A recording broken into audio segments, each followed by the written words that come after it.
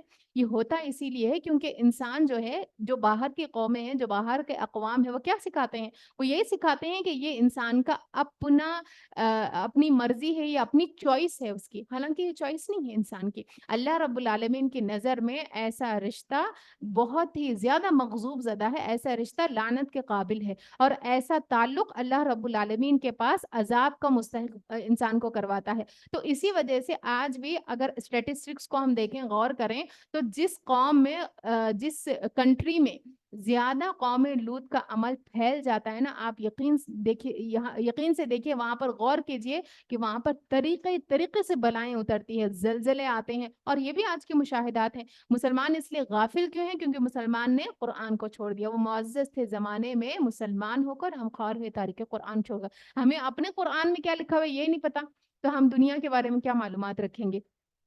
اور جب ہمارے فرشتے لوط کے پاس پہنچے تو وہ ان کی آمد سے بہت گھبرائے اور دل تنگ ہوئے۔ لوط علیہ السلام کیونکہ یہ جو فرشتے تھے وہ 2 خوبصورت لڑکوں کی شکل میں سامنے آئے تھے، 2 خوبصورت انسان کی شکل میں سامنے آئے تھے، تو قوم تو معلوم ہے کہ ان کا حال کیا تھا، جیسے ان کو دیکھی ان کی طرف دوڑنے لگی ان کے ساتھ برا فیل کرنے کے لیے، کیونکہ بہت خوبصورت شکل میں وہ لوگ آئے تھے۔ کہنے لگے آج بڑی مصیبت کا دن ہے، یعنی ایک اور آزمائش آ گئی، اب یہ مہمان آئے ہوئے کہیں باہر سے، 2 لڑکے ہیں، اور ہماری قوم کی عادت ہے کیا کہ وہ لڑکوں کے ساتھ برا فیل کرتی ہے۔ ان مہمانوں کا آنا تھا کہ اس کی قوم کے لوگ بے اختیار اس کے گھر کی طرف دوڑ پڑے، کوئی شرم نہیں تھی، کوئی حیا نہیں تھی، کیونکہ انسان جب ایسے عمل میں ملوث ہو جاتا ہے نا، ساری اس کی شرم حیا سب کچھ ختم ہو جاتا ہے۔ پہلے سے وہ ایسی ہی بدکاریوں کے خوگر تھے۔ سیدنا لوط علیہ السلام نے ان سے کہا، بھائیوں یہ میری بیٹیاں موجود ہیں، یعنی قوم کی بیٹیاں ہیں، میری اپنی بھی بیٹیاں، حالانکہ ان کی تو 2 ہی بیٹیاں تھیں، 2 بیٹیاں سارے قوم کی بات نہیں ہو رہی، بات یہ ہو رہی ہے کہ ہماری قوم کی بچیاں ہیں، قوم کی بیٹیاں ہیں، اللہ نے مرد اور عورت کا رشتہ بنایا ہے، نہ کہ مرد اور مرد کا۔ تو لوط علیہ السلام نے ان سے کہا، بھائیوں یہ میری قوم کی بیٹیاں موجود ہیں، یہ میری بیٹیاں موجود ہیں، یہ تمہارے لیے پاکیزہ تر ہے، کچھ خدا کا خوف کرو، اللہ سے ڈرو، اور میرے مہمانوں کے معاملے میں مجھے ذلیل نہ کرو، یعنی باہر سے آئے ہوئے مہمان ہیں، ان کے ساتھ ایسے گندے فیل کے لیے تم کیا ہے بھاگو مت، ان کے ساتھ گندا فیل مت کرو، کیوں؟ کیونکہ یہ ہمیں رسوا کرے گا، ذلیل کرے گا ہمیں دوسروں کے سامنے، کیا تم میں کوئی بھلا آدمی نہیں ہے؟ انہوں نے جواب دیا، تجھے تو معلوم، ایک انسان بھی ایسا نہیں تھا جو ان کے اندر ایسا نہیں تھا، تو پھر عذاب بھی کیا ہے، سب کو لے ڈوبا۔ انہوں نے جواب دیا، تجھے تو معلوم ہی ہے تیری بیٹیوں میں ہمارا کوئی حصہ نہیں، یعنی ہمیں کوئی انٹرسٹ نہیں ہے خواتین کے اندر، اور تو یہ بھی جانتا ہے کہ ہم چاہتے کیا ہیں، یعنی ہماری دلچسپی لڑکیوں میں نہیں ہے، ہم تو ان لڑکوں کے ساتھ میں تعلق بنانا چاہتے ہیں، اور تو یہ بھی جانتا ہے کہ ہم کیا چاہتے ہیں۔ لوط علیہ السلام نے کہا، کاش میرے پاس اتنی طاقت ہوتی کہ تمہیں سیدھا کر دیتا، یا کوئی مضبوط سہارا ہی ہوتا کہ اس کی پناہ لیتا۔ تب فرشتوں نے اس سے کہا کہ اے لوط، ہم تیرے رب کے بھیجے ہوئے فرشتے ہیں۔ اب تک نہیں بتایا تھا فرشتوں نے کہ ہم فرشتے ہیں، بس انسان کے خوبصورت انسانوں کی شکل میں آئے ہوئے تھے، اب بتا دیا۔ تو اس سے ایک بات یہ بھی پتہ چلتی ہے کہ فرشتے جو ہے نا وہ انسانی شکل اختیار کر کے آ سکتے ہیں۔ تب فرشتوں نے اس سے کہا کہ اے لوط، ہم تیرے رب کے بھیجے ہوئے فرشتے ہیں، یہ لوگ تیرا کچھ نہ بگاڑ سکیں گے، بس تو کچھ رات رہے، اپنے اہل و عیال کو لے کر نکل جا، اور دیکھو تم میں سے کوئی شخص پیچھے پلٹ کر نہ دیکھنا۔ بتا دیا گیا کہ رات گھر اپنے اہل و عیال کو لے کر نکل جانا، اور پیچھے پلٹ کر نہیں دیکھنا، کنڈیشن رکھی گئی، مگر تیری بیوی ساتھ نہیں جائے گی، کیونکہ کی جو حمایتی تھی، اس کی جو ہمدردیاں تھیں وہ قوم کے ساتھ تھی، وہ ذہنیت اس کی قوم کے ساتھ تھی، اس وجہ سے اللہ نے اس کو بھی ہلاک کر دیا۔ حالانکہ منع کیا گیا تھا پیچھے مڑ کر دیکھنا، دوسری جگہ پر آتا ہے تفاسیر میں کہ اس نے پیچھے مڑ کر دیکھا تھا، اس وجہ سے اس کو بھی ایک پتھر آ کر لگا جو اس قوم پہ برس رہا تھا، اور وہ بھی انہیں کے ساتھ ہلاک ہو گئی۔ تو جو انسان کی ذہنیت جس کے ساتھ ہوتی ہے نا، جس انسان، شاید انسان وہ برا فعل خود نہیں کر رہا لیکن اس کو برا سمجھتا بھی نہیں ہے، تو پھر وہ اسی میں شمار ہوگا۔ تو اسی وجہ سے یہ بہت ضروری ہے کہ ہم برے کام کو برا سمجھیں بھی۔ تم میں سے کوئی شخص پیچھے پلٹ کر نہ دیکھے مگر تیری بیوی ساتھ نہیں جائے گی، کیونکہ اس پر بھی وہی کچھ گزرنے والا ہے جو ان لوگوں پر گزرنا ہے۔ ان کی تباہی کے لیے صبح کا وقت مقرر ہے، صبح ہوتے ہی اب دیر ہی کتنی ہے۔ پھر جب ہمارے فیصلے کا وقت آ پہنچا تو ہم نے اس بستی کو تلپٹ کر دیا، یعنی اوپر لے جا کر بالکل نیچے پٹک دیا، اور اس پر پکی ہوئی مٹی کے پتھر تابڑ توڑ برسائے، یعنی بارش ہوئی پتھروں کی، جس میں ہر پتھر تیرے رب کے ہاں نشان زدہ تھا، یعنی کون سا پتھر کس کو لگے گا یہ بھی آلریڈی طے شدہ تھا، اور ظالموں سے یہ سزا کچھ دور نہیں۔ تو نجات کے لیے کسی کی بیوی ہونا کافی نہیں ہے۔ کوئی انسان یہ نہ سمجھے کہ اچھا ہمارے والدین تو بہت ہی نیک ہے نا، میں کسی اچھے دنیا میں تو ایسا ہو سکتا ہے کہ جیسے ایک انسان ہوتا ہے نا، بہت ہی پاورفل ہوتا ہے، بہت سٹیٹس والا ہوتا ہے، اب جب خاتون ان کی بیوی بن جاتی ہے تو نہ کچھ کیا نہ ہی کوئی اور چیز محنت کی، لیکن ان کو بھی وہی مرتبہ مل جاتا ہے۔ لیکن آخرت میں ایسا نہیں ہوگا، آخرت میں جو انسان جو محنت کر کے جائے گا، جو کاوش کرے گا، اسی کو اس کا بدلہ ملے گا۔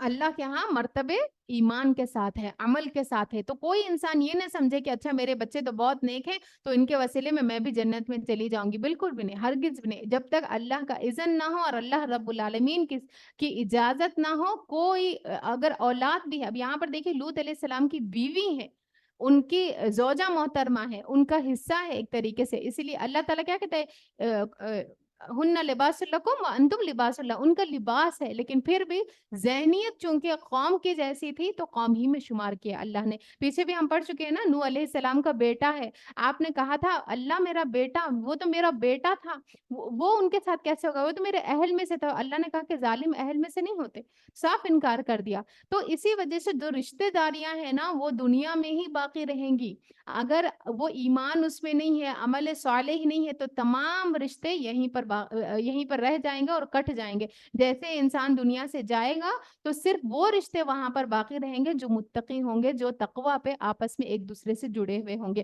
وَإِلَى مَدْيَنَ أَخَاهُمْ شُعَيْبًا، اب شعیب علیہ السلام کا واقعہ آ رہا ہے، آیت نمبر ہے 84، پارہ نمبر 12۔ اور مدین کی طرف ہم نے اس کے بھائی شعیب کو بھیجا، قال یا قوم اعبدوا اللہ ما لکم من الہ غیرہ، اس نے کہا اے میرے قوم کے لوگوں اللہ کی بندگی کرو، اس کے سوا تمہارا کوئی الہ نہیں، ناپ تول میں کمی نہ کیا کرو، آج میں تم کو اچھے حال میں دیکھ رہا ہوں، مگر مجھے ڈر ہے کہ کل تم پر ایسا دن آئے گا جس کا عذاب سب کو گھیر لے گا۔ یعنی یہ جو تم گناہ کر رہے ہو، ناپ تول میں کمی کر رہے ہو، اس کی وجہ سے اللہ رب العالمین کی پکڑ آئے گی، سخت پکڑ ہوگی۔ نبی صلی اللہ علیہ وسلم نے فرمایا جو لوگ ناپ تول میں کمی کرتے ہیں، آج دیکھیے اکثریت ایسی ہے کہ ناپ تول میں کمی کرتی ہے اور اس کو برا بھی نہیں سمجھتی، بلکہ کیا سمجھتے ہیں، اگر ایسا ہم لوگ بزنس نہیں کریں گے تو پھر ہم لوگ صرف گھاٹے میں ہی جائیں گے۔ آپ صلی اللہ علیہ وسلم نے کیا فرمایا، جب لوگ ناپ تول میں کمی کرتے ہیں تو انہیں قحط سالی، سخت تکلیفیں اور بادشاہوں کے ظلم و ستم میں دبوچ دیا جاتا ہے۔ تو آج دیکھیے وہی حالات ہے، مسلمان بھی ہو کر انسان کیا ہے، ان چیزوں سے نہیں ڈرتا بلکہ دھڑلے سے ناپ تول میں کمی کرتا ہے اور اس کا حق سمجھتا ہے اس کو۔ اور اے برادران قوم، ٹھیک ٹھیک انصاف کے ساتھ پورا ناپو اور تولو، اور لوگوں کو ان چیزوں میں گھاٹا نہ دیا کرو اور زمین میں فساد نہ پھیلاتے پھرو، کیونکہ ناپ تول میں کمی فساد کی طرف لے جاتی، انسان کا دشمن بن جاتا ہے۔ اللہ کی دی ہوئی بچت تمہارے لیے بہتر ہے اگر تم مومن ہو، یعنی ایک معقول پروفٹ لو، یہ نہیں کہ تم کمی کر کے ہی پیسے تو پورے لو لیکن سامان کم دو۔ اور بہرحال میں تمہارے اوپر کوئی نگران کار نہیں ہو، یعنی میں ہر وقت تمہیں نہیں دیکھ سکتا کہ تم کہاں کہاں پر کیا کیا عمل کر رہے ہو، تم خود اللہ تعالیٰ سے ڈرو۔ انہوں نے جواب دیا اے شعیب علیہ السلام، کیا تیری نماز تجھے یہی سکھاتی ہے، نماز کا تانا دینے لگے نا، یا نماز تمہیں یہی سکھاتی ہے؟ آج بھی آپ اگر کسی کو بولیے نا کیا کہ یہ حرام کام مت کرو، دیکھو اس طریقے سے سود نہیں کھانا چاہیے، ہے نا، برے چیزیں نہیں کرنی چاہیے، حرام کی کمائی ہے تو اس سے بربادی آتی ہے، تو انسان کیا کہے گا، یہ تو ہمارا اپنا بزنس ہے، ہماری اپنا معاملہ ہے، آپ کو کوئی ضرورت نہیں ہے ہمارے بیچ میں بولنے کی، ہم جو چاہیں کریں، ہماری اپنی مرضی ہے۔ تو یہاں پر بھی، اور آپ کے نمازیں یہی سکھاتی ہیں کہ آپ لوگوں کے پیچھے پڑے رہیں، ہر وقت لوگوں کو بتاتے رہیں یہ کرو یہ نہ کرو، ہے نا؟ تو دین کے اوپر انسان تانا دیتا ہے۔ تو بالکل یہی ذہنیت ہر دور میں رہی ہے۔ تو اس قوم نے بھی کیا کہا جب لوط علیہ السلام نے ان کو نصیحت کی، کہ انہوں نے جواب دیا، اے شعیب علیہ السلام، کیا تیری نماز تجھے یہ سکھاتی ہے کہ لوگوں کے معاملات میں دخل اندازی کرو، کہ ہم ان سارے معبودوں کو چھوڑ دیں جن کی پرستش ہمارے باپ دادا کرتے ہیں؟ انہوں نے جواب دیا، اے شعیب، کیا تیری نماز تجھے یہ سکھاتی ہے کہ ہم ان سارے معبودوں کو چھوڑ دیں جن کی پرستش ہمارے باپ دادا کرتے تھے، یا یہ کہ ہم کو اپنے مال میں اپنی منشا کے مطابق تصرف کرنے کا اختیار نہ ہو؟ یعنی ہم جیسا چاہیں اپنے مال کو خود خرچ بھی نہیں کر سکتے، ہماری اپنی چوائس بھی نہیں، ہماری اپنا مال ہے، ہماری اپنی مرضی نہیں ہے اس میں، بس تو ہی تو ایک عالی ظرف اور راست باز آدمی رہ گیا ہے، یعنی بس اب تم ہی نیک رہ گئے ہو بولنے کے لیے، دوسروں کو نصیحت کرنے کے لیے، اور ہم لوگ جو ہے وہ سارے برے لوگ ہیں۔ آج بھی بالکل لوگ یہی کہتے ہیں جب ہم ان کو دین سکھاتے ہیں، دین بتاتے ہیں۔ تو قال یا قوم ارأیتم ان کنت علی بینۃ من ربی، کیا کہا شعیب علیہ السلام نے، بھائیوں تم خود ہی سوچو کہ اگر میں اپنے رب کی طرف سے کھلی شہادت پر تھا، اور پھر اس نے اپنے ہاں مجھ کو اچھا رزق بھی عطا کیا، تو اس کے بعد میں تمہاری گمراہیوں اور حرام خوریوں میں تمہارا شریک حال کیسے ہو سکتا ہوں؟ یعنی میں تمہیں کیسے نصیحت نہ کروں جبکہ ہدایت میرے پاس آ چکی ہے، حق میرے سامنے کھل چکا ہے۔ میں یہ ہرگز نہیں چاہتا کہ جن باتوں سے میں تم کو روکتا ہوں ان کا خود ارتکاب کروں، میں تو اصلاح کرنا چاہتا ہوں جہاں تک بھی میرا بس چلے، اور یہ جو کچھ میں کرنا چاہتا ہوں اس کا انحصار اللہ کی توفیق پر ہے، اسی پر میں نے بھروسہ کیا اور ہر معاملے میں اسی کی طرف رجوع کرتا ہوں۔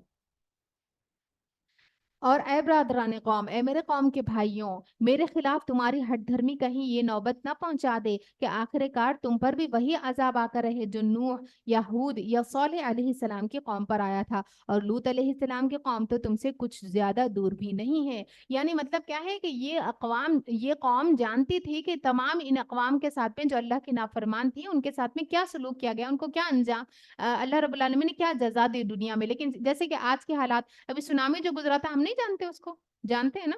ہاں جانتے ہیں کہ سونامی میں کیا کیا ہوا تھا، کتنی چیزیں آئی تھی، کیسے کیسے گھر اجڑ گئے تھے، کیسی کیسی بربادی ہوئی تھی، کہیں پر زلزلہ آیا ہے، ارتھکویک آیا ہے، تو انسان اس کے بارے میں آرام سے جانتا ہے۔ تو یہ آس پاس کے جو حالات تھے یہ قوم بھی جانتی تھی کہ کن کن لوگوں نے پیغمبروں کی نافرمانی کی، اور جب نافرمانی کی تو ان کو کس طریقے سے پکڑا گیا، لیکن اس کے باوجود بھی یہ لوگ اپنی ہٹ دھرمی پر اڑے رہے۔ وَاسْتَغْفِرُوا رَبَّكُمْ ثُمَّ تُوبُوا إِلَيْهِ إِنَّ رَبِّي رَحِيمٌ وَدُودٌ، دیکھو اپنے رب سے معافی مانگو اور اس کی طرف پلٹ آؤ، بے شک میرا رب رحیم اور اپنی مخلوق سے محبت کرتا ہے۔ ان ربی رحیم ودود، اللہ رب العالمین اپنے بندوں سے محبت کرتا ہے، تو کسی گناہ گار کو بھی کبھی اللہ سے مایوس نہیں ہونا چاہیے، کیونکہ اللہ اپنے بندوں سے، گناہ گار بندوں سے بھی محبت کرتا ہے۔ اللہ رب العالمین اسی لیے انسان کو مہلت دیتا ہے، زندگی دیتا ہے، تاکہ وہ اپنی زندگی میں اس وقت کو غنیمت جانے اور اللہ کی طرف پلٹ آئے۔ قال يا شعيب ما نفقه كثيرا مما تقول وإنا لنراك فينا ضعيفا ولولا رهتك لرجمنك وما أنت علينا بعزيز۔ انہوں نے جواب دیا، اے شعیب تیری بہت سی باتیں تو ہماری سمجھ میں ہی نہیں آتی، یعنی نصیحت، باقی ساری باتیں سمجھ آ رہی تھی، دنیا میں کس طریقے سے لوگوں کو ٹھگنا ہے، دھوکہ دینا ہے، وہ تو سمجھ آ رہا تھا، لیکن جو نصیحت کی جا رہی تھی وہ نہیں سمجھ آ رہی تھی۔ جیسے آج بھی لوگ کہتے ہیں نا ہمیں دین کی باتیں نہیں سمجھ میں آتی، ہمارے تو پلے ہی نہیں پڑتی، اس لیے نہیں پڑتی کیونکہ آپ نے مزاج ہی ڈیولپ نہیں کیا۔ انہوں نے جواب دیا، اے شعیب تیری بہت سی باتیں تو ہماری سمجھ میں ہی نہیں آتی، اور ہم دیکھتے ہیں کہ تو ہمارے درمیان ایک بے زور آدمی ہے، تیری برادری نہ ہوتی تو ہم کب کا تجھے سنسار کر چکے، یعنی پتھر مار مار کر ہم ختم کر دیتے، تیرا بل بوتا تو اتنا نہیں کہ ہم پر بھاری ہو۔ شعیب علیہ السلام نے کہا، بھائیوں کیا میری برادری تم پر اللہ سے زیادہ بھاری ہے؟ یعنی تم میری برادری سے ڈر کر مجھے چھوڑ رہے ہو، مجھے بخش رہے ہو، اور اللہ سے نہیں ڈرتے کہ اللہ رب العالمین تمہیں پکڑے گا اور اس چیزوں پر جو تم کر رہے ہو تمہارے اعمال پر سزا دے گا؟ تم نے برادری کا خوف کیا اور اللہ کو بالکل پسے پشت ڈال دیا۔ جان رکھو کہ جو کچھ تم کر رہے ہو وہ اللہ کی گرفت سے باہر نہیں ہے۔ اے میری قوم کے لوگوں، تم اپنے طریقے پر کام کیے جاؤ اور میں اپنے طریقے پر کرتا رہوں گا، جلدی ہی تمہیں معلوم ہو جائے گا کہ کس پر ذلت کا عذاب آتا ہے اور کون جھوٹا ہے۔ تم بھی انتظار کرو اور میں بھی تمہارے ساتھ چشم برا ہوں۔ آخر کار جب ہمارے فیصلے کا وقت آ گیا تو ہم نے اپنی رحمت سے شعیب اور اس کے ساتھی مومنوں کو بچا لیا، اور جن لوگوں نے ظلم کیا تھا اور ان کو ایک سخت دھماکے نے ایسے پکڑا کہ وہ اپنی بستیوں میں بے حس و حرکت پڑے کے پڑے رہ گئے، گویا وہ کبھی وہاں پر رہے بسے ہی نہ تھے۔ سنو، مدین والے بھی دور پھینک دیے گئے جس طرح سمود پھینکے گئے تھے، اور موسیٰ کو ہم نے اپنی نشانی اور کھلی کھلی سند اور معجزات کے ساتھ فرعون اور اس کے اعیان سلطنت کی طرف بھیجا، مگر انہوں نے فرعون کی حکم کی پیروی کی، حالانکہ فرعون کا حکم راستے پر نہ تھا۔ قیامت کے روز وہ اپنی قوم کے آگے آگے ہوگا اور اپنی پیشوائی میں انہیں دوزخ کی طرف لے جائے گا۔ تو قیامت کے دن کیسا ہوگا؟ فرعون آگے آگے ہوگا جہنم میں، اور فرعونیوں کو سب کو لے جائے گا اپنے ساتھ میں۔ اور بی بی آسیہ کے بارے میں کیا آتا ہے کہ آپ جنتی خواتین کی سردار ہوں گی۔ تو آپ دیکھیں، ضروری نہیں ہے کہ آپ کا اگر شوہر ہی نیک ہی ہے تو ہی آپ نیک بن کے رہ سکتی ہیں۔ اگر شوہر برا ہے، شوہر جو ہے اچھا نہیں ملا، تو پھر ہم نے بھی کیا کرنا ہے؟ سارے نمازیں چھوڑ دینا ہے، دین کو برا بھلا بولنا ہے، اللہ رب العالمین کو ظالم قرار دینا ہے۔ ایسا ہی ہوتا ہے نا آج کل۔ اگر نعوذ باللہ کسی کو اچھا سسرال نہیں ملا ہے کسی کو، وہ بھی آزمائش ہے، وہ بھی اللہ تعالیٰ کی طرف سے آزمائش ہے۔ کوئی انسان اپنی تقدیر خود تو نہیں لکھتا نا، اگر لکھ سکتا تو ہم میں سے کوئی بھی نہیں ہوتا جو اپنے لیے آزمائشیں لکھتا۔ تو یہ بھی اللہ رب العالمین کی آزمائش ہے کہ اللہ تعالیٰ آپ کو ایسے شوہر سے آپ کو ملا دے، یا ایسے لوگوں میں آپ کو بھیج دیں جو کہ آپ کے لیے بہت مصیبت کا سبب بنے۔ تو ان حالات میں رہتے ہوئے بھی بی بی آسیہ کو یاد رکھنا ہے کیا کہ آپ فرعون کی زوجہ ہوتے ہوئے دین پر عمل کرنا آپ نے نہیں چھوڑا۔ تو ہمیں بھی کیا ہے؟ ہمیں بھی ہر حال میں دین پر عمل کرتے رہنا ہے۔ تو کسی کے برے عمل کا کسی اور کو کوئی نقصان نہیں پہنچے گا، خود برا عمل انہی کے سر پر پڑتا ہے جنہوں نے برا عمل کیا ہوا ہے، جیسا کہ فرعون کا عمل اسی کو لے ڈوبا، اور بی بی آسیہ کو اس چیز نے کوئی نقصان نہیں دیا، بلکہ اللہ رب العالمین نے ان کو جنت کی خواتین کا سردار بنایا۔ تو قیامت کے روز وہ اپنی قوم کے آگے آگے ہوگا اور اپنی پیشوائی میں انہیں دوزخ کی طرف لے جائے گا۔ کیسی بدتر جائے ورود ہے جس پر کوئی پہنچے، اور ان لوگوں پر دنیا میں بھی لعنت پڑے اور قیامت کے روز بھی لعنت پڑے گی۔ کیسا برا صلہ ہے جو وہ کسی کو ملے۔ یہ چند بستیوں کی سرگزشت ہے جو ہم تمہیں سنا رہے ہیں، ان میں سے بعض اب بھی کھڑی ہے اور بعض کی فصل کٹ چکی ہے، یعنی بالکل ان کے نام و نشان تک مٹ گئے ہیں۔ ہم نے ان پر ظلم نہیں کیا، انہوں نے اپنے آپ پر خود ہی ظلم اٹھایا تھا، اور جب اللہ کا حکم آ گیا تو ان کے وہ معبود جنہیں وہ اللہ کو چھوڑ کر پکارا کرتے تھے ان کے کچھ کام نہ آ سکے، اور انہوں نے ہلاکت اور بربادی کے سوا انہیں کچھ فائدہ نہ دیا۔ اور تیرا رب جب کسی ظالم بستی کو پکڑتا ہے تو پھر اس کو پکڑ ایسی ہی ہوا کرتی ہے کہ فی الواقع اس کی پکڑ بڑی سخت اور دردناک ہوتی ہے۔ حقیقت یہ ہے کہ اس میں ایک نشانی ہے ہر اس شخص کے لیے جو عذاب آخرت کا خوف کرے۔ وہ ایک دن ہوگا جس میں سب لوگ جمع ہوں گے، اور کون سا دن؟ قیامت کا دن ہوگا۔ کیا ہوگا اس دن؟ پھر جو کچھ بھی اس روز ہوگا سب کی آنکھوں کے سامنے ہوگا، یعنی جو انسان عمل لے کر جائے گا سب کی آنکھوں کے سامنے حساب اور کتاب اس سے لیا جائے گا۔ ہم اس کے لانے میں کچھ بہت زیادہ تاخیر نہیں کریں گے، یعنی قیامت قریب ہے، بس ایک گنی چنی مدت اس کے لیے مقرر ہے۔ جب وہ آئے گی تو کسی کو بات کرنے کی مجال نہ ہوگی، یعنی اس دن کوئی بات نہیں کر سکے گا، اللہ کے سامنے کوئی عذر و معذرت نہیں کر سکے گا، کوئی بہانہ نہیں گھڑ سکے گا، الا یہ کہ اللہ کی اجازت سے کچھ عرض کرے۔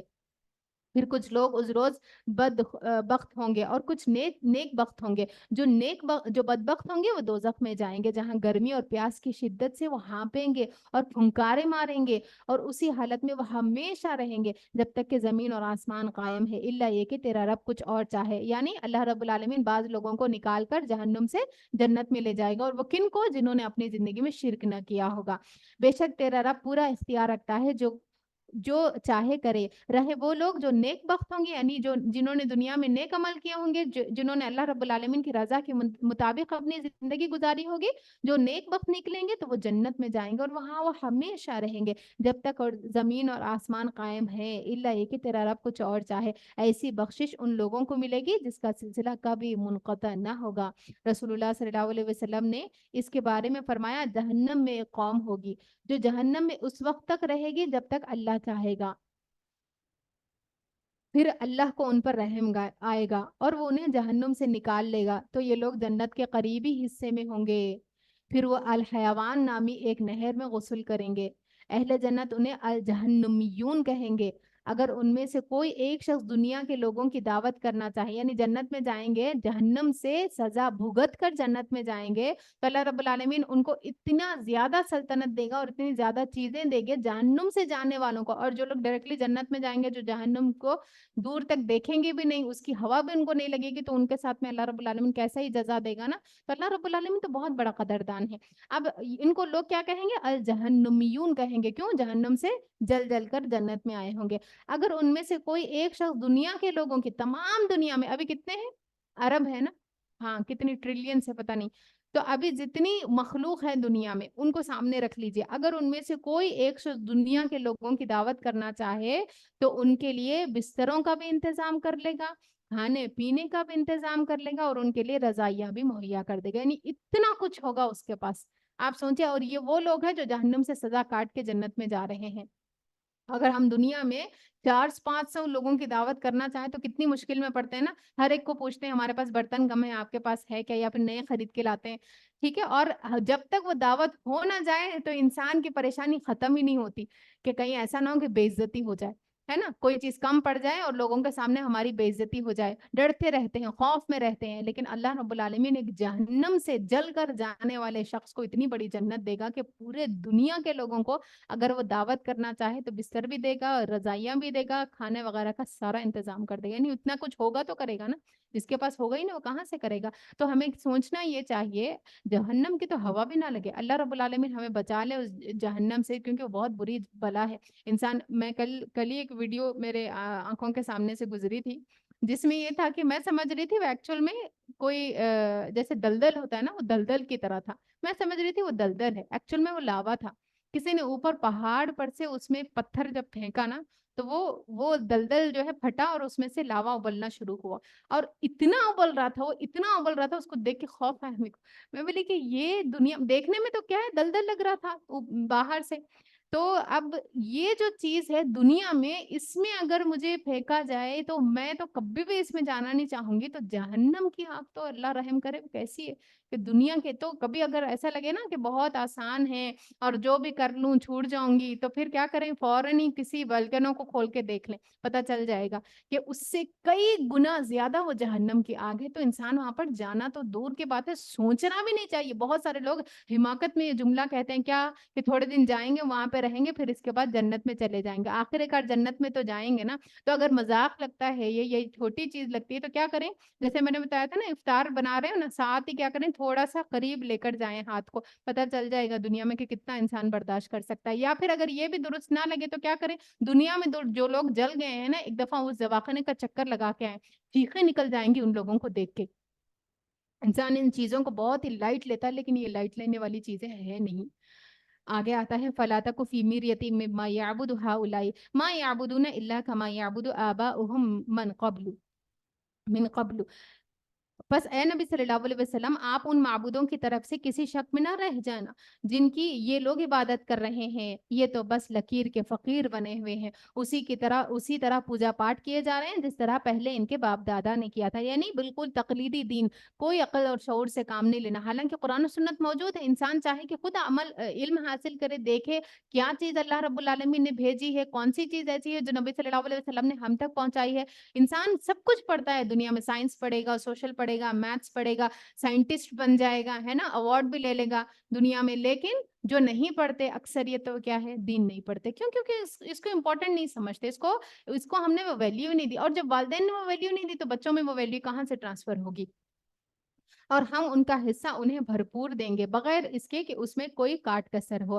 ہم نے اس سے پہلے موسیٰ کو بھی کتاب دی تھی اور اس کے بارے میں بھی انہوں نے اختلاف کیا تھا، جس طرح آج اس کتاب کے بارے میں اختلاف کیا جا رہا ہے. اگر تیرے رب کی طرف سے ایک بات پہلے سے طے نہ کر دی گئی ہوتی تو ان اختلاف کرنے والوں کے درمیان کب کا فیصلہ چکا دیا ہوتا. یعنی نبی صلی اللہ علیہ وسلم کو اطمینان اور صبر دلانے کے لیے بات کہی جا رہی ہے کہ آپ صبر کریں، لوگ اگر نہیں مانتے تو کوئی بات نہیں. یہ واقعہ ہے کہ یہ لوگ اس کی طرف سے شک اور خلجان میں پڑے ہوئے ہیں، اور یہ بھی واقعہ ہے کہ تیرا رب انہیں ان کے اعمال کا پورا بدلہ دے کر رہے گا. یقیناً وہ اس کی سب حرکتوں سے باخبر ہے. بس اے محمد صلی اللہ علیہ وسلم تم اور تمہارے وہ ساتھی کفر اور بغاوت سے ایمان اور اطاعت کی طرف پلٹ آئے ہیں، ٹھیک ٹھیک راہ راست پر ثابت قدم رہو۔ اب آ گئے ہیں دین کی طرف، اللہ نے توفیق دے دی ہے، ہدایت مل گئی، تو اب کیا کرنا ہے؟ جم جانا ہے، کسی کی باتوں میں آ کر، کسی کے ورغلانے میں آ کر اس راستے کو چھوڑنا نہیں ہے۔ جیسا کہ تمہیں حکم دیا گیا ہے، اور بندگی کے حد سے تجاوز نہ کرو، جو کچھ تم کر رہے ہو اس پر تمہارا رب نگاہ رکھتا ہے۔ ان ظالموں کی طرف ذرا نہ جھکنا، اور نہ جہنم کی لپیٹ، ورنہ جہنم کی لپیٹ میں آ جاؤ گے، اور تمہیں کوئی ولی اور سرپرست وہاں نہ ملے گا جو خدا سے تمہیں بچا سکے، اور کہیں سے تم کو کوئی مدد نہ پہنچے گی۔ اور دیکھو نماز قائم کرو دن کے دونوں سروں پر، یعنی کون سے سرے؟ فجر اور مغرب، اور کچھ رات گزرنے پر یعنی عشاء کی۔ ان الحسنات یذہبن السیئات ذالک ذکری للذاکرین، در حقیقت بات یہ ہے کہ نیکیاں برائیوں کو دور کر دیتی ہیں۔ تو انسان نیکی کرتا رہتا ہے نا، تو جو صغیرہ عمل اس سے کبھی جو گناہ ہوتے ہیں وہ سارے کے سارے مٹتے رہتے ہیں نام اعمال سے۔ اسی لیے ہمیں کیا کرنا ہے؟ کثرت سے نیکیاں کرنا ہے۔ اور جو کبیرہ گناہ ہے اس کے بارے میں میں نے بتایا تھا کہ کبیرہ گناہ ایسا ہے جیسے والدین کے ساتھ میں بدسلوکی کرنا، یا چوری کرنا، یا کسی بری والی مومن عورت پر کیا ہے بہتان لگانا، یا پھر جادو کرنا، یا کسی کا قتل کرنا، تو یہ تمام کبیرہ گناہ ہے۔ ٹھیک ہے، تو یہ کبیرہ گناہ ایسے گناہ ہیں جن کے بارے میں انسان کو باقاعدہ اللہ رب العالمین کے سامنے اقرار کر کے معافی مانگنی پڑتی ہے۔ اور اگر کسی کا جیسے کہ کسی کی جائیداد ہڑپ لی ہے، یا کوئی چیز ایسی ہے جو دوسروں کی ہے اور آپ نے ناحق لے کے رکھ لی ہے، تو اس کو پھر واپس بھی لوٹانا پڑے گا، تبھی اس گناہ کی معافی ہوگی، ورنہ معافی نہیں ہوگی۔ تو ایک تو کبیرہ گناہ کا سلسلہ یہ ہے۔ لیکن جہاں تک بات آتی ہے صغیرہ گناہوں کی، یعنی وہ گناہ جو انسان سے ہو جاتے ہیں انجانے میں یا جانے میں، ٹھیک ہے، چھوٹے موٹے گناہ، تو وہ گناہ ایک کتاب بھی ہے جس میں کبیرہ اور صغیرہ، اقبال کی نانی کی ہے، آپ لوگ لے کے پڑھ بھی سکتے ہیں، مزید ڈیٹیل اس میں آپ کو مل جائے گی۔ تو کیا بات بتائی جا رہی ہے کہ در حقیقت نیکیاں برائیوں کو دور کر دیتی ہیں، یعنی انسان نیکیاں کرتا جاتا ہے، جیسے کہ ہم نے کل بھی پڑھا تھا یا پرسوں پڑھا تھا حدیث میں، کیا کہ جب انسان نماز کے لیے کھڑا ہوتا ہے تو تمام گناہ اس کے کندھوں پر لا کر رکھ دیے جاتے ہیں، اور جب وہ سجدہ کرتے ہیں تو سارے گر پڑتے ہیں۔ تو یہ وہی بات ہو رہی ہے، در حقیقت نیکیاں برائیوں کو دور کر دیتی ہے، اور یہ ایک یاد دہانی ہے ان لوگوں کے لیے جو اللہ کو یاد کرتے ہیں۔ یعنی اگر کوئی گناہ ہو جائے تو انسان کو کوئی نیکی کر لینی چاہیے اس کے پیچھے، یہ نہیں کہ انٹینشنلی گناہ کرے، ہو جاتا ہے کبھی انسان سے نہ چاہتے ہوئے، جیسے آپ نے چاول دھوتے ہوئے کچھ چاول بہا دیے سنک میں، تو یہ بھی کیا ہے؟ صغیرہ گناہ ہے۔ ہاں، اسراف بھی، ٹھیک ہے، یعنی انسان ضائع کرے ان چیزوں کو جو اللہ رب العالمین نے ریسورسز اس کو دیے ہے، تو یہ بھی صغیرہ گناہوں میں کاؤنٹ ہوتا ہے۔ تو یہ جو گناہ ہیں وہ پھر کیسے مٹتے ہیں؟ ہماری نیکیوں سے، ہم جو نیکیاں کرتے ہیں اس سے ساتھ ساتھ مٹتے جاتے ہیں۔ رسول اللہ صلی اللہ علیہ وسلم نے فرمایا اس شخص کی مثال جو برائیاں کرنے کے بعد نیکیاں کرتا ہے اس آدمی کی طرح ہے جس پر ایسی تنگ زرہ ہو جس نے اس کا گلا گھونٹ رکھا ہو، یعنی تنگ کپڑا پہنا ہوا ہو کوئی۔ تو ایسا آدمی جب نیکی کرتا ہے تو ایک کڑا ٹوٹ جاتا ہے، تھوڑا سا پھٹ جاتا ہے، پھر دوسری کرتا ہے تو دوسرا، اور تیسری کرتا ہے تو تیسرا، اس طرح ساری زرہ ٹوٹ کر زمین پر گر جاتی ہے۔ یعنی بالکل گناہ جو ہے نا، جیسے انسان کو تنگ کپڑا جس طریقے سے اکڑ لیتا ہے، اس کو جکڑ لیتا ہے، ایسے ہی گناہ انسان کو جکڑ لیتے ہیں۔ لیکن جب انسان نیکی کرتا ہے تو وہ ایک کڑی ٹوٹتی ہے، پھر دوسری نیکی تو دوسری کڑی، تیسری نیکی تیسری کڑی، اور پھر انسان اس سے باہر آ جاتا ہے۔ تو جتنے بھی گناہ آپ سے ہو گئے ہوں زندگی میں، جتنے بھی گناہ ہم سے ہو گئے ہوں، ہم نے اللہ رب العالمین سے مایوس نہیں ہونا، بلکہ اب کیا کرنا ہے؟ جیسے حضرت عمر کی مثال آتی ہے، جب وہ جہالت کے دور میں تھے تو اتنی عروج پر تھے، اتنی سختی پر تھے، جو اسلام لے کے آتا اس کو اتنا مارتے کہ اس کے جسم سے خون نکلنا شروع ہو جاتا، منہ سے خون نکلنا شروع ہو جاتا۔ خواتین کو بھی اتنا زیادہ مارتے تھے نا کہ ان کے منہ سے خون نکلنا شروع ہو جاتا، اور مار مار کر جب تھک جاتے تو کہتے کہ میں اس لیے نہیں تمہیں چھوڑ رہا ہوں کہ میں جو ہے عاجز آ گیا ہوں یا اب تمہیں نہیں ماروں گا، بلکہ میں اس لیے تمہیں ابھی مارنے سے چھوڑ رہا ہوں کہ میں اب مار مار کر تھک گیا ہوں۔ اتنا مارا کرتے تھے، لیکن جب ان کی زندگی میں دین اسلام آیا تو کس طریقے سے نیکی کی مثال بن کر ہم سب کے سامنے موجود ہے۔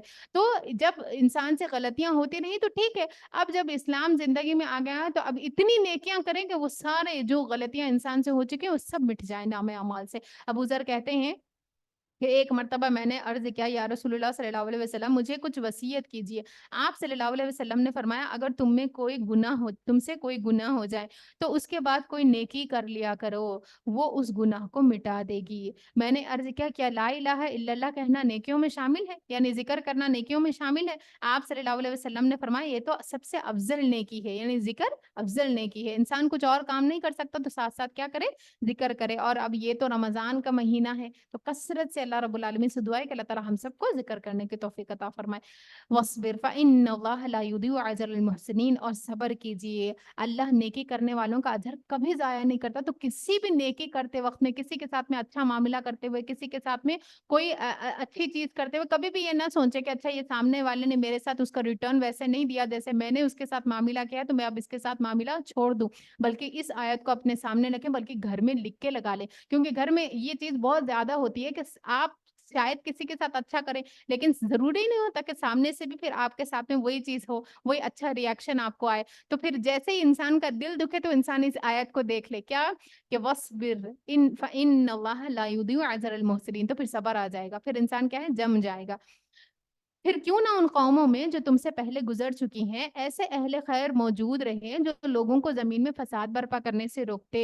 ایسے لوگ نکلے بھی تو بہت کم جن کو ہم نے ان قوموں میں سے بچا لیا. پھر کیوں نہ ان قوموں میں سے جو تم سے پہلے گزر چکے ہیں ایسے اہل خیر موجود رہے جو لوگوں کو زمین میں فساد برپا کرنے سے روکتے. یعنی یہاں پر بتایا جا رہا ہے کہ ہر دور میں ایسے لوگوں کو ہونا چاہیے جو امر بالمعروف اور نہی عن المنکر کا کام کریں، جو لوگوں کو فساد سے روکیں. ایسے لوگ نکلے بھی تو بہت کم، یعنی سارے پیغمبروں کے ماننے والوں میں بھی ایسے لوگ جو واقعی میں امر بالمعروف اور نہی عن المنکر کا کام کریں، لوگوں کو فساد سے روکیں، بہت کم نکلے ہیں جن کو ہم نے ان قوموں میں سے بچا لیا. ورنہ ظالم لوگ تو انہی مظلوم کے پیچھے پڑے رہے جن کے سامان انہیں فراوانی کے ساتھ دیے گئے تھے اور وہ مجرم بن کر رہے. تیرا رب ایسا نہیں کہ بستیوں کو ناحق تباہ کر دے لیکن ان کے باشندے اصلاح کرنے والے ہوں. یعنی اللہ رب العالمین اس قوم کو کبھی عذاب نہیں دیتا جب تک کہ اس کے اندر ایسے لوگ موجود ہوں جو لوگوں کو نیکی کا حکم دینے والے ہوں اور برائی سے روکنے والے ہوں.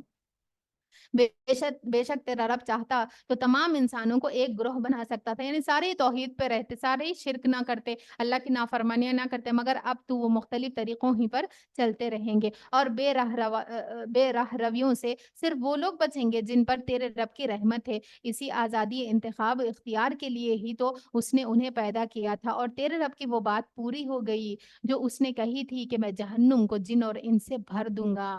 اور اے محمد صلی اللہ علیہ وسلم یہ پیغمبروں کے قصے جو ہم تمہیں سناتے ہیں وہ چیزیں ہیں جن کے ذریعے سے ہم تمہارے دل کو مضبوط کرتے ہیں. یعنی نبی صلی اللہ علیہ وسلم کو یہ سارے واقعات سنا کے بتایا جاتا ہے کہ مخالفت صرف آپ کی نہیں ہوئی، آپ سے پہلے تمام پیغمبروں کی مخالفت کی گئی ہے.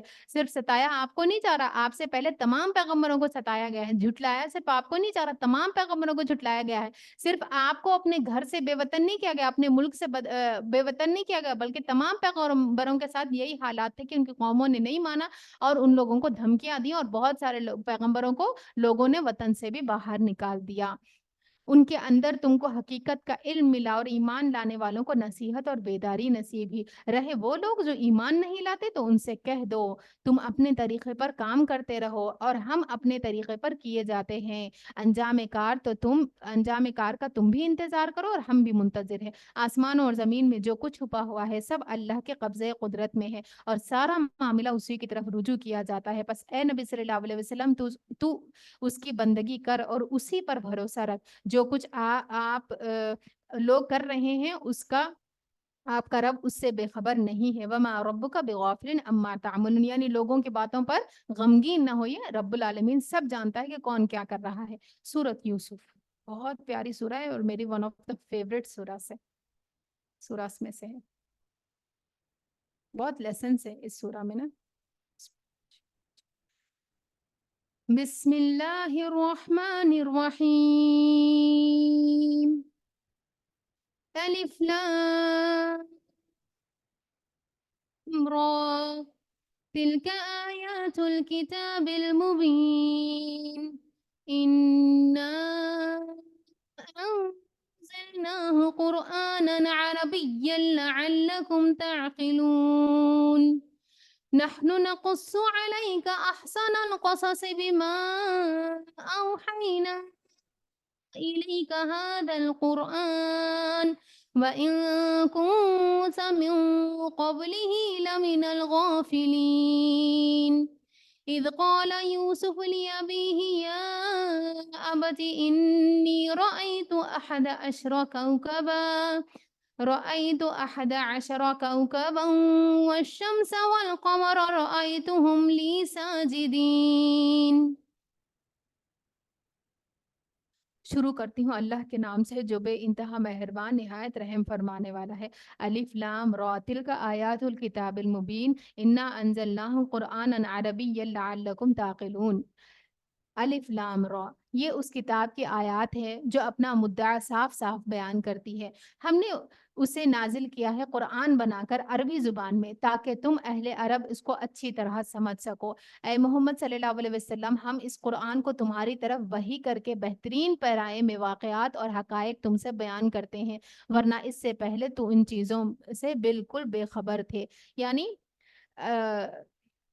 آپ صلی اللہ علیہ وسلم کو نہیں معلوم تھا، کیونکہ آپ صلی اللہ علیہ وسلم تو کئی ہزاروں سال بعد پیدا ہوئے تھے، نوح علیہ السلام کے، یوسف علیہ السلام کے، شعیب علیہ السلام کے، لوط علیہ السلام کے۔ تو یہ سارے واقعات آپ کو وحی کے ذریعے سے اللہ رب العالمین نے بتائے ہیں، تب آپ کو پتہ چلا ہے۔ اور یہ جو واقعہ ہے سورت یوسف کا، اس کے بارے میں جو بیک گراؤنڈ ہے وہ کچھ اس طریقے سے ہے کہ یہود کے کہنے پر مشرکین نے کیا کیا، نبی صلی اللہ علیہ وسلم سے آ کر سوال کیا کس کے بارے میں، یوسف علیہ السلام کے بارے میں، کہ آپ بتائیے کہ یوسف علیہ السلام کے بارے میں ان کے ساتھ میں کیا ہوا تھا۔ کیونکہ یہ جو واقعہ ہے یہ صرف اہل کتاب کو معلوم تھا، عرب اس کو نہیں جانتے تھے، عرب میں سے کوئی بھی شخص ان کے بارے میں کوئی معلومات بھی نہیں رکھتا تھا۔ تو ان کو یہ چیک کرنا تھا کہ آیا نبی صلی اللہ علیہ وسلم حقیقت میں کوئی نبی ہے یا پھر یہ اپنی طرف سے باتیں بنا کے پیش کریں۔ تو اللہ رب العالمین نے ایک ہی سٹریچ میں پورا واقعہ، صرف چند باتیں نہیں، پورا واقعہ یوسف علیہ السلام کا پیش کر دیا، کیونکہ واقعی میں قرآن حق ہے۔ واقعہ کچھ اس طریقے سے شروع ہوتا ہے، اذ قال یوسف لأبیہ یا ابت انی رأیت احد عشر کوکبا والشمس والقمر رأیتهم لی ساجدین۔ یہ اس وقت کا ذکر ہے جب یوسف علیہ السلام نے اپنے باپ سے کہا، ابا جان میں نے خواب میں دیکھا ہے کہ 11 ستارے ہیں اور سورج اور چاند ہے اور وہ مجھے سجدہ کر رہے ہیں۔ جواب میں اس کے باپ نے کہا، بیٹا یہ خواب اپنے بھائیوں کو نہ سنانا، کیونکہ بھائی حسد کرتے تھے اور والد کو معلوم تھا بچہ چھوٹا تھا، لیکن بچہ کیا ہے، جیسے بچے کیا ہوتے ہیں، ہر ایک کو اپنا ہی سمجھتے ہیں، لیکن ان میں سے کس کے دل میں کیا ہے وہ بچے نہیں جان سکتے، بڑے جانتے ہیں۔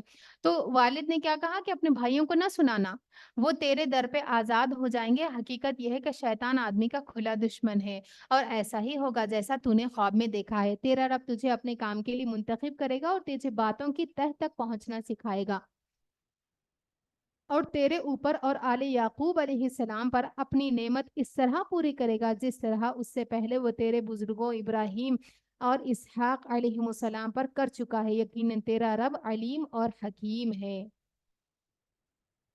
تو گویا یہ جو یوسف علیہ السلام کا جو واقعہ ہے وہ خواب سے شروع ہوتا ہے، اور اینڈنگ بھی اس کی خواب ہی پر ہوگی۔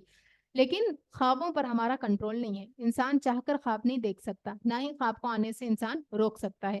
رسول اللہ صلی اللہ علیہ وسلم نے فرمایا، مسلمان کا خواب نبوت کے اجزاء میں سے 45واں حصہ ہے۔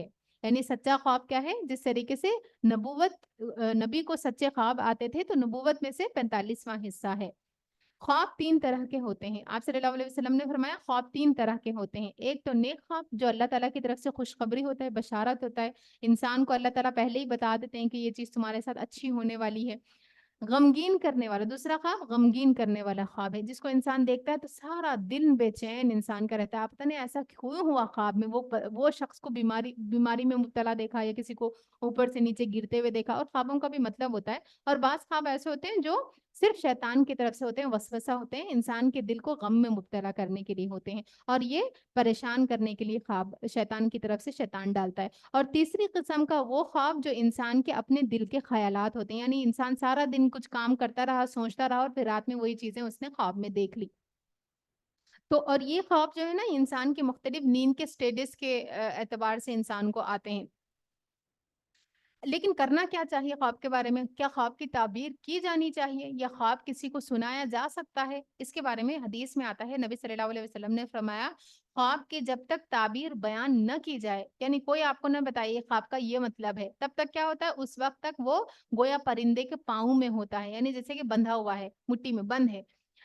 جب تعبیر کر دی جائے یعنی کوئی بتا دے کہ یہ خواب کا یہ مطلب ہے تو پھر کیا ہوتا ہے وہ واقع ہو جاتا ہے، یعنی اس انسان کو اپنا اس لیے انسان کو کیا چاہیے کہ کوئی بھی اپنا خواب کسی کو بھی نہ سنانا شروع کر دے۔ اگر سامنے والے نے بتا دیا اچھا یہ خواب کا یہ مطلب ہے تو کیا ہے، جو خواب کا اصل مطلب ہوگا وہ واقع ہو جائے گا، وہ خواب ویسے ہی پھر وقوع پذیر ہو جائے گا۔ اس کے معاملے میں جیسے کہ سیدہ عائشہ رضی اللہ عنہا کے بارے میں آتا ہے کہ آپ نے خواب دیکھا، خواب میں یہ دیکھا کہ 3 نور جو ہے نا وہ آپ کے گود میں آ کر گر گئے یا بطن میں آ کر گر گئے۔ تو ہوا یہ کہ آپ سے خواب کی تعبیر آپ سے پوچھی گئی۔ آپ کے والد ہی تھے حضرت ابو بکر رضی اللہ عنہ، انہوں نے پوچھا کہ تمہیں کیا پتہ چلا کہ اس کا مطلب کیا ہے؟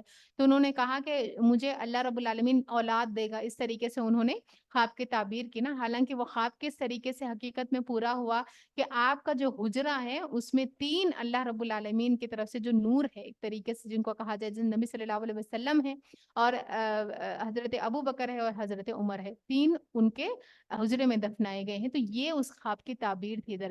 تو خوابوں کی حقیقت ہم نہیں جانتے، تو اسی وجہ سے خواب کو بیان نہیں کرنا چاہیے الا یہ کہ آپ کو کوئی ایسا انسان مل جائے جو حقیقت میں خوابوں کا علم جس نے حاصل کیا ہو پھر وہ تعبیر کر رہا ہو، یا پھر جس کو خواب کی تعبیر آتی ہو اس کو بتانا چاہیے، ہر ایک کو خواب نہیں بتانا چاہیے، کیونکہ اگر سامنے والے نے بھولے بھٹکے میں آپ کی خواب کی تعبیر کر دی تو پھر خواب واقع ہو جائے گا۔ رسول اللہ صلی اللہ علیہ وسلم نے فرمایا اگر اچھا خواب دیکھے تو خوش ہو جائیں اور جس سے محبت کرتا ہے اس کے سوا کسی کو نہ بتائے، کیونکہ اس میں خوشخبری ہوتی ہے نا، اور انسان کا دل کیا چاہتا ہے جب کوئی خوشخبری ملے اچھی چیز دیکھے تو انسان لوگوں کے ساتھ میں شیئر کرنا چاہتا ہے۔ لیکن آپ صلی اللہ علیہ وسلم نے کیا فرمایا، جس سے محبت ہو اس کے ساتھ شیئر کرے، یہ نہیں کہ صرف آپ کو اس سے محبت ہو اور آپ شیئر کریں۔ بعض دفعہ کیا ہوتا ہے آپ کو تو کسی انسان سے بڑی محبت ہوتی ہے لیکن سامنے والے کو آپ کے ساتھ میں کوئی محبت نہیں ہوتی، تو اس کے دل میں تو آپ کے لیے کینہ ہوتا ہے، بغض ہوتا ہے، چھپی ہوئی دشمنی ہوتی ہے۔ تو ایسے میں آپ یہ دیکھیں جیسے والدین ہو گئے، والدین کبھی بھی اپنے بچوں سے چھپا ہوا بغض نہیں رکھتے، چھپی ہوئی دشمنی ان کے دلوں میں نہیں ہوتی۔ تو ایسے شخص سے جو آپ کا واقعی میں خیر خواہ ہے، جو جانتے ہیں آپ کے اس کے دل میں کبھی بھی آپ کے لیے کوئی حسد کوئی بری چیز ہو ہی نہیں سکتی، ٹھیک ہے، تو اس کو آپ پھر اپنا خواب بتا سکتے ہیں۔ اس کے علاوہ انسان کو چاہیے کہ رشتوں میں بھی بعض دفعہ کیونکہ ملاوٹ ہوتی ہے تو اس وجہ سے اپنا خواب بیان کرنے سے انسان کو رکنا چاہیے۔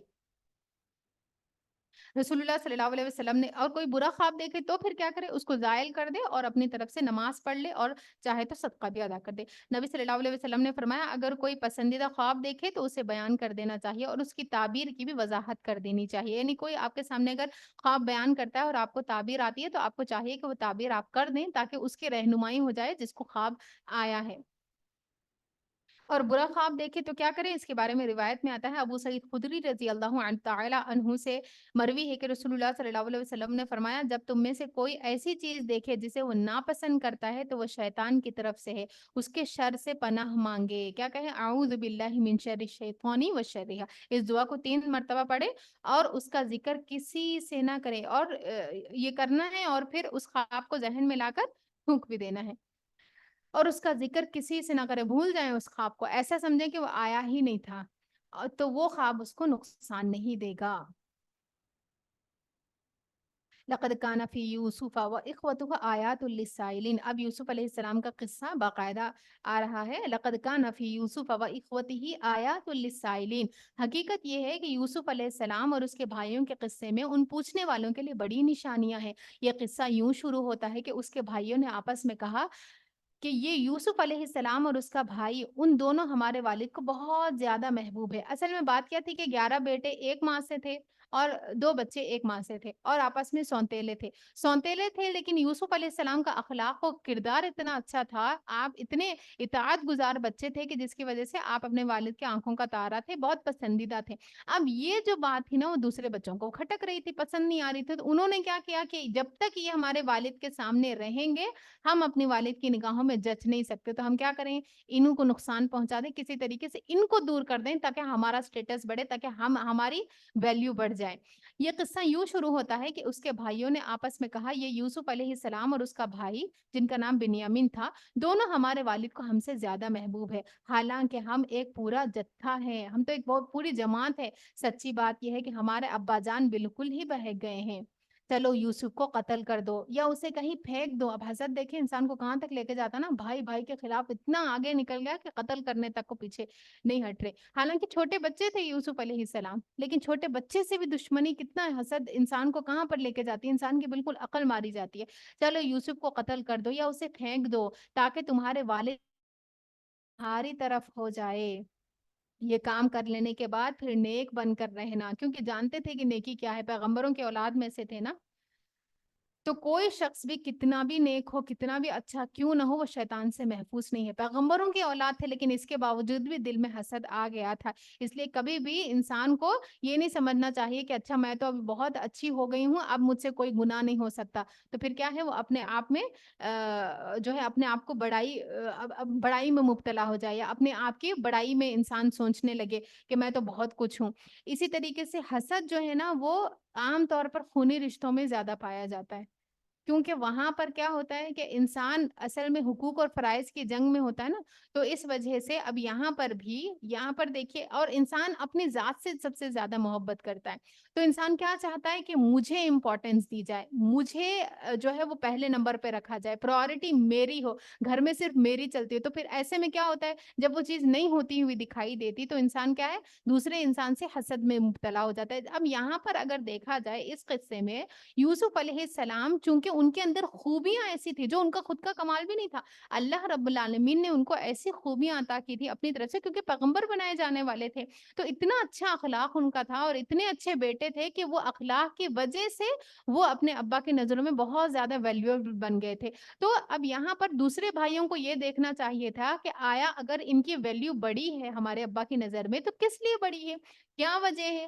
کون سی ایسی خوبی ہے جو ان کو بھا گئی ہے جس کی وجہ سے جو ہے ان کی ویلیو بڑھ گئی ہے۔ تو یہ بھی چاہتے کہ اسی طریقے پر یہ بھی چلتے اور خود اطاعت گزار بنتے، ابا کے خدمت گزار بنتے، تاکہ اپنا ایک مقام بناتے۔ لیکن دنیا میں اکثر یہ کیا دیکھنے میں آتا ہے، انسان خود تو اپنی سٹیٹس کو بڑھانے کے لیے کوشش نہیں کرتا، خود محنت نہیں کرتا، اپنی طرف سے کوئی اچھی نیکی نہیں کرتا، یا کوئی جو ہے اپنی طرف سے محنت نہیں کرتا، کوئی اسٹرائیونگ نہیں کرتا، لیکن کیا کرتا ہے کہ جو سامنے والا ہے، جو ہمارے سے ہم سمجھتے ہیں کہ آگے ہے، تو کسی طریقے سے اس کو نیچے کھینچ کے گرانے کی کوشش کرتا ہے کہ وہ اگر نیچے گر جائیں گا تو ہمارا سٹیٹس خود بخود اوپر اٹھ جائیں گا اور مجھے کچھ کرنا نہیں پڑے گا۔ جیسے مثال کے طور پر اگر گھر میں دیورانی جٹھانی ہے تو وہاں پہ کیا ہوتا ہے، اب جٹھانی اگر سپوز یا پھر دیورانی اگر کوئی کسی کی پسندیدہ بن گئی ہیں اور ان کی چلتی ہے گھر میں، ان کی مانی جاتی ہے، تو دوسرے شخص کو یہ سوچنا چاہیے کہ اگر ان کی مانی جا رہی ہے یا ان کی قدر کی جا رہی ہے تو کوئی تو خوبی ہوگی جس کی وجہ سے دوسرا انسان ان کا گرویدہ ہے۔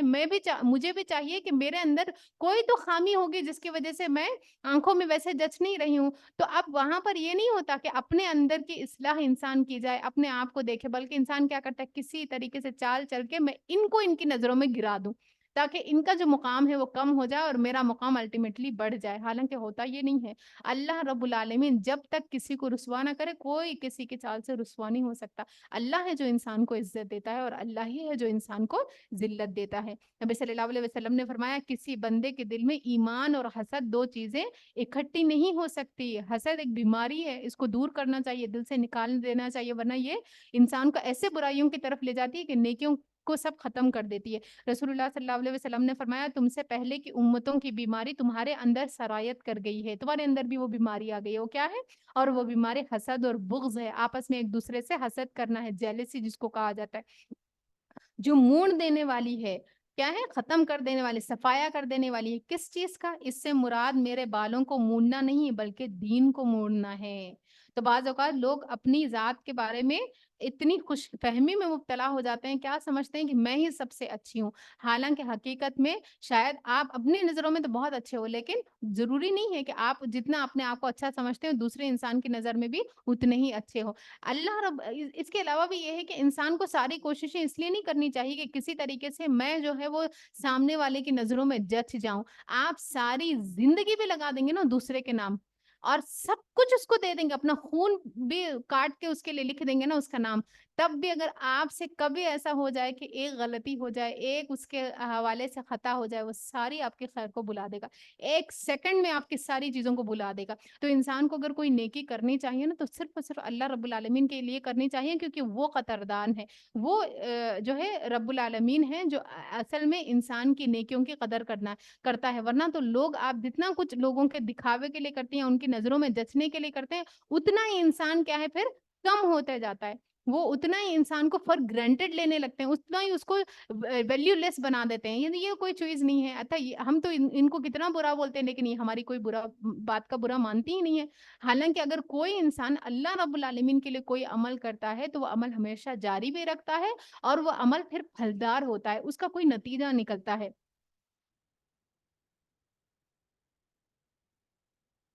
تو بھائیوں نے کیا پلاننگ کی, کیا کہ یوسف کو قتل کر دو.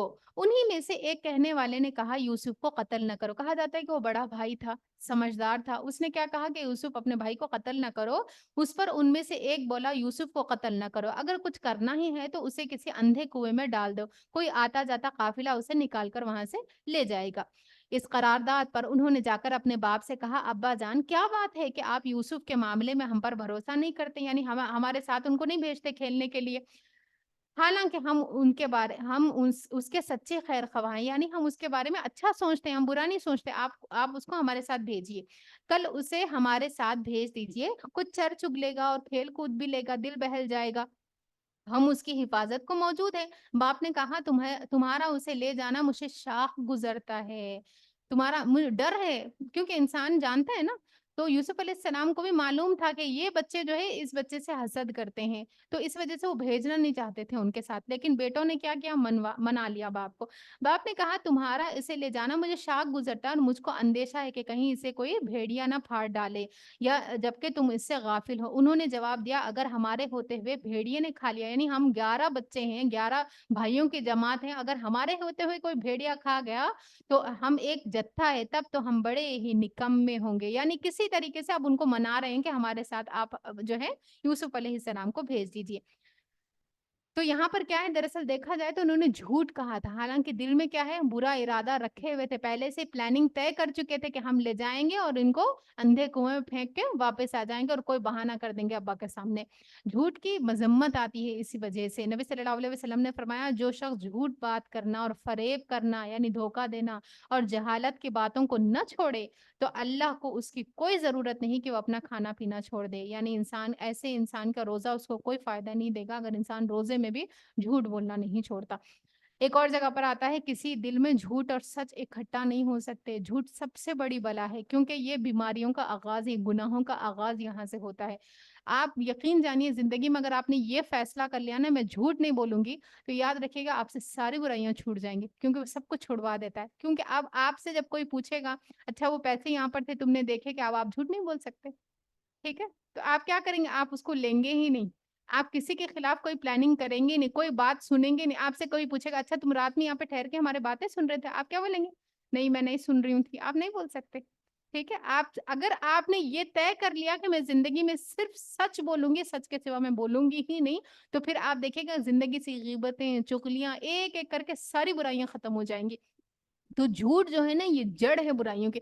یقین سے دیکھیے, آپ کے زندگی میں جب بھی کوئی معاملہ ایسا آتا ہے نا جہاں پر ہماری اصلاح ہو سکتی ہے, تو وہاں پر کیا ہے, ہم جھوٹ بول کر بچ نکلتے ہے کہ نہیں. تو ایسے میں جھوٹ کیا ہوتا ہے, وہ آغاز ہے برائیوں کا. تو جو انسان جھوٹ سے بچ گیا, پھر وہ کامیابی کی طرف جاتا ہے. ایک اور جگہ پر فرمایا, کوئی گناہ اس لائق نہیں کہ اللہ اس کے کرنے والوں کو دنیا میں جلد سزا دے دے. یعنی کوئی گناہ ایسا نہیں ہے جس کی جلدی سزا انسان کو مل جاتی دنیا ہی میں, اور ساتھ ساتھ آخرت میں بھی اس کی سزا جمع رکھے. جیسا کہ 3 گناہ ایسے ہیں جن کی سزا دنیا میں بھی انسان کو ملتی ہے, اور آخرت. انسان پریشان ہوتا نا, میں تو کسی کو ساتھ میں کچھ برا کرتی ہی نہیں, میں تو کسی کے ساتھ میں کوئی برا فیل کرتی ہی نہیں ہوں, میں تو سب کے ساتھ اچھا کرتی ہوں, پتہ نہیں میرے پر اتنی پریشانیاں کیوں آ رہی, میرے پاس ساتھ میں اتنی بیماریاں کیوں آ رہی, میرے ساتھ اتنی رکاوٹیں. سوچنا چاہیے کہیں ایسا تو نہیں ہے کہ میری زندگی میں قطع رحمی ہے، میں نے کسی سے رشتہ توڑا ہوا ہے، یا پھر خیانت کرتی ہوں میں، کوئی بات میرے پاس امانت کے طور پر رکھی جائے یا کوئی چیز میرے کو دے کے جائے تو پھر میں اس میں خیانت کرتی ہوں، یا تو وہ بات دوسروں کو سنا دیتی ہوں، دیکھو فلانے نے مجھے یہ بات کہی ہے، تم کسی سے نہیں بتانا، میں بس آپ کو بتا رہی ہوں، اور پھر آگے سے آگے ہوتا چلا جاتا ہے، یہ خیانت ہے۔ خیانت صرف چیزوں کی نہیں ہوتی، خیانت باتوں کی بھی ہوتی ہے۔ تیسری چیز کیا ہے؟ جھوٹ ہے۔ تو جھوٹ ایک ایسا گناہ ہے جس کی سزا دنیا میں بھی انسان کو ملتی ہے۔ تو جب بھی دنیا میں ایسا ہو نا کہیں ٹھوکر لگے، کوئی حادثہ ہو جائے، کچھ بھی ہو جائے، تو کہیں یہی سوچے کہ اس ہفتے میں کتنے جھوٹ بولے، شاید اسی کی یہ سزا ہوں گی جو دنیا میں مجھے مل رہی ہے۔ جب تک ہم اس طریقے سے اپنا محاسبہ نہیں کریں گے نا تو پھر جھوٹ سے نہیں بچ سکتے۔ جب اس طریقے سے ہم اپنا محاسبہ کرنا شروع ہوں گے تو پھر کیا ہوگا؟ پھر انسان اپنی خود خبر لے گا اور بانگیں کھینچے گا، اور کھینچ سکتا ہے۔ ایسا نہیں ہے کہ ہم جھوٹ بولے بغیر زندگی نہیں گزار سکتے، پرسکون گزار سکتے ہیں۔ اس میں کیا ہوگا؟ آپ دوسروں کے پچھیڑوں میں نہیں پڑتے، پھر چھوڑ دے چھوڑ دیتے ہیں، جاؤ پرے کیوں؟ اب اس میں پچھڑے میں پڑیں گے تو کیا ہوگا؟ آپ سامنے والا پوچھے گا آپ سے کہ آپ نے اچھا وہ انہوں نے آپ کو کیا بتایا تھا ہمارے بارے میں؟ آپ جھوٹ نہیں بول سکتے، آپ کو سچ بولنا پڑے گا۔ تو آپ کیا کریں گے؟ آپ سنیں گے ہی نہیں بات کو، چھوڑو مجھے معاف کرو، میں نہیں سنتی ایسے باتیں، ہے نا؟ تو غیبت اور چغلی، ہم باقی ساری چیزیں بھی انسان سے چھوٹ جائیں گی اگر اس کی زندگی سے جھوٹ نکل جاتا ہے۔ اس طرح اصرار کر کے جب وہ اسے لے گئے، اب یوسف علیہ السلام کو کیا ہے؟ خوب ابا کو منایا اور کسی طریقے سے اپنے ساتھ ان کو لے گئے، اور انہوں نے طے کر لیا کہ اسے ایک اندھے کنویں میں چھوڑ دیں۔ تو ہم نے یوسف کو وحی کی کہ ایک وقت آئے گا جب تو ان لوگوں کو ان کی یہ حرکت بتائے گا، یہ اپنے فعل کے نتائج سے بے خبر ہیں۔ اور ہوا بھی ایسا ہی، ایک وقت آیا اور انہوں نے بتایا اپنے بھائیوں کو۔ شام کو وہ روتے پیٹتے اپنے باپ کے پاس آئے، جو کہ پلاننگ آلریڈی ان لوگ کر چکے تھے، اور یہ رونا پینا بھی کیا ہے؟ صرف اور صرف جھوٹ تھا۔ اور کہا ابا جان ہم دوڑ کا مقابلہ میں کرنے لگ گئے تھے اور یوسف کو ہم نے اپنے سامان کے پاس چھوڑ دیا تھا کہ اتنے میں بھیڑیا آ کر اس نے اسے کھا لیا۔ آپ ہماری بات کا یقین نہ کریں گے چاہے ہم سچے ہی کیوں نہ ہوں، یعنی جھوٹی باتیں کر کر کے اپنی طرف سے دلیلیں دے دے کر آپ اپنی جھوٹ کو سچ بنانے کی کوشش کریں۔ وَجَاءُوا عَلَىٰ قَمِيصِهِ بِدَمٍ كَذِبٍ، اور اپنے ساتھ ایک پھر ثبوت بھی، ایک پروف بھی لے کے آئے کہ کسی طریقے سے اپنے آپ کو سچا قرار دے دے، اور یوسف کی قمیص پر جھوٹ موٹ کا خون لگا کر لے آئے تھے۔ یہ سن کر ان کے باپ نے کہا بلکہ تمہارے نفس میں تمہارے لیے یہ بڑا کام کو آسان بنا دیا، یعنی تمہارے اندر کا حسد اتنا زیادہ بڑھ گیا کہ اتنی بڑی برائی بھی، اپنے بھائی کا قتل کرنا یا ان کے ساتھ میں کوئی بری چیز کرنا بھی تمہارے لیے بہت آسان ہو گیا۔ اسی لیے ایسا ہوتا ہے واقعی میں، انسان کے اندر جب حسد بڑھ جاتا ہے یا دوسرے سے نفرت بڑھ جاتی ہے اور انسان اس چیز کو دھوتا نہیں ہے، نکالتا نہیں ہے، چھوڑو ان کا عمل ان کے ساتھ میں، جب یہ انسان کے دل میں خیال یہ نہیں آتا نا، بڑھتے بڑھتے بڑھتے انسان پھر بعض دفعہ قتل تک سے پیچھے نہیں ہٹتا، اس کے حق میں وہ حد تک گزر جاتا ہے کہ کوئی بھی ایسی زیادتی جس کی حد پر انسان پھر نہیں رکتا۔ اب ہوا کیا کہ انہوں نے کہا تمہارے نفس نے تمہارے لیے ایک بڑا گناہ کا کام بھی کیا ہے؟ آسان کر دیا۔ اچھا صبر کروں گا، کیا کہا؟ صبر کروں گا، کوئی واویلا نہیں، کوئی نیگیٹو ریاکشن نہیں، کوئی الزام تراشیاں نہیں، بلکہ کیا کہا؟ اچھا صبر کروں گا اور بخوبی کروں گا۔ جو بات تم بنا رہے ہو اللہ ہی سے اس پر مدد مانگی جا سکتی ہے۔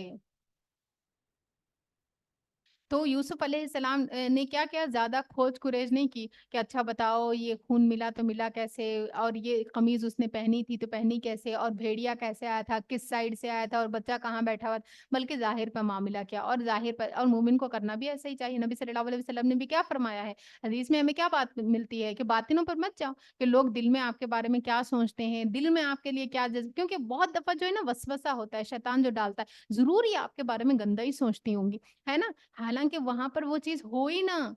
تو اس وجہ سے وسوسوں پر نہیں جانا، کبھی بھی خیالات پہ نہیں جانا، کسی کے باطن کے اوپر جا کر معاملہ نہیں کرنا، بلکہ ہمیشہ ظاہر میں دیکھیں۔ اگر کوئی انسان آپ کے ساتھ میں اچھا ہے، آپ کے ساتھ میں اچھا معاملہ کرتا ہے، اس کے بارے میں اچھا ہی گمان کریں، اور یہ جو ظاہر پر انسان کا فیصلہ کرنا ہے یہ پھر خیر کی طرف لے جاتا ہے۔ جب انسان باطن کی کھود خروج میں لگتا ہے نا، اس کے دل میں کیا ہے، دل میں جو ہے وہ آپ کو تو کبھی پتہ نہیں چلے گا، لیکن جو اچھا رشتہ انسان کے بیچ میں ہوتا ہے وہ بھی انسان خراب کر لیتا ہے بدگمانیوں کی وجہ سے۔ انہوں نے کیا کہا؟ واللہ مستعان، اللہ ہی پر میں نے معاملہ چھوڑ دیا، اب اللہ ہی میرے سامنے واضح کرے گا۔